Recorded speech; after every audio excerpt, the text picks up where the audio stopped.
I first became aware of the East Des Moines Union Depot about 20 years ago. It was still owned by the Norfolk Southern Railroad at the time. And like many people who had walked by it or driven by it or biked by it, I'd noticed this beautiful architectural jewel that was in poor condition. That's the best way you could describe it.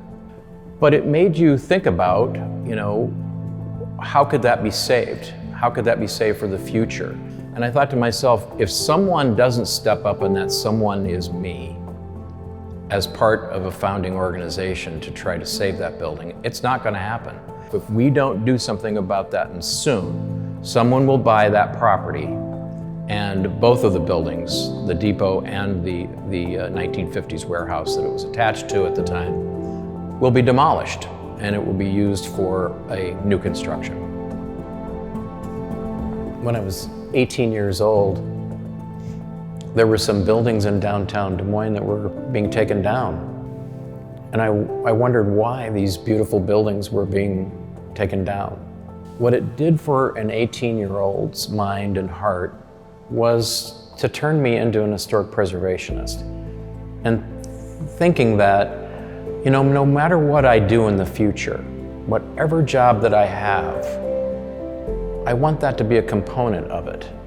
I want that understanding, to go forward with me in my life about the importance of our heritage and our heritage buildings.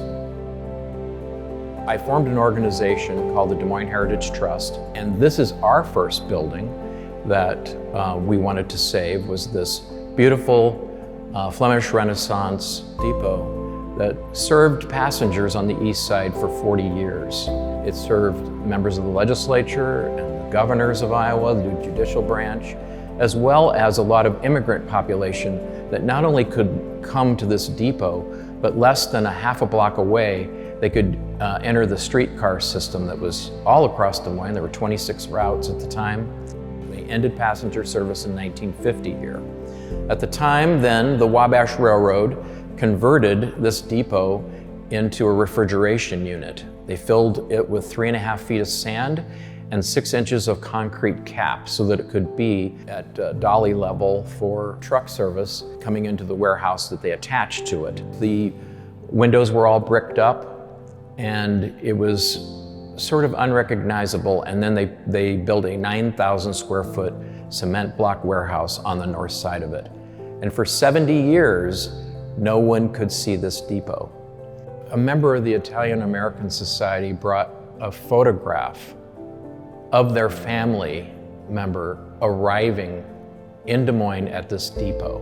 And it was that memory that triggered for that individual the importance of this building. It was not just a building that was important, it was that his family arrived here from Italy. It was a critical juncture in their lives.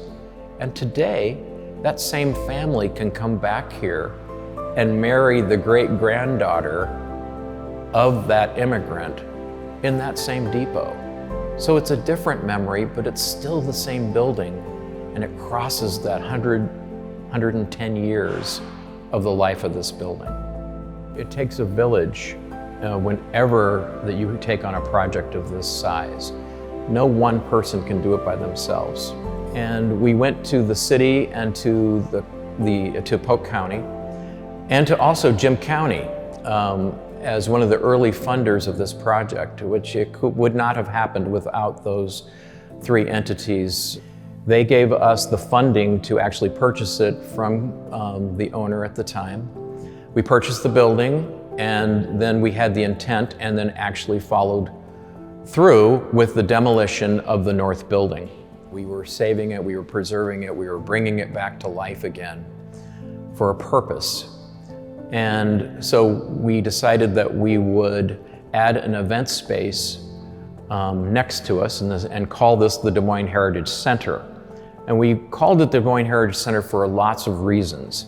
One of which, it's the home of the Des Moines Heritage Trust, but we also are going to host other heritage organizations or ethnic heritage organizations in this facility. So it includes the Des Moines Historical Society, the Des Moines Rehabbers Club, the Friends of Des Moines Streetcars, the Italian American Society, the European Heritage Society. There's all kinds of heritage organizations and ethnic heritage organizations that make up the kaleidoscope of the city of Des Moines. And what we wanted to do is to provide them a home. You know, it's a unique space in that it has a variety of venues here. We have an intimate space in the 1909 East Des Moines Union Depot. So if you want to have a dinner, a corporate event, a small wedding, a rehearsal dinner, those kinds of things, this is a great space to have it inside the 1909 Depot. It's beautiful. It's exactly the way that it appeared in 1909, right down to the last trim. It has the original floor of the depot that still exists. But then we also have this great plaza space that's in front of the depot, and it has the most spectacular view, especially at night, of the Iowa Capitol building, and it is awesome. So I think that if you want to have an outdoor function, wedding, celebration of some sort, day or night, we have this beautiful view of the Capitol building, which I think is one of our greatest assets in the metro. And then we have this beautiful event center that is modern and completely different, but a gorgeous space, unobstructed views inside of it, and holds up to 300 people at tables and 450 for lecture or educational kinds of programming. We also are going to have a gallery inside the depot building, which is going to talk about the past. We'll have interactive screens that are inside the depot that people can come and they can interact with those. And it will show the buildings of the past that are lost. But we are not just an organization that celebrates the past. We're an organization that celebrates the future of historic preservation in Greater Des Moines. It's important to understand that you need people to work with you hand in hand to help you to reach the finish line, and it's just a critical piece. And we've had so many people and organizations that have helped us along the way. The other night that I was here and I looked at it, and I looked at that beautiful Capitol, and I looked at this beautiful building, and I thought to myself, it was worth it. It was worth all the effort to try to save this building so that people understand the importance of our heritage buildings, and it's worthwhile.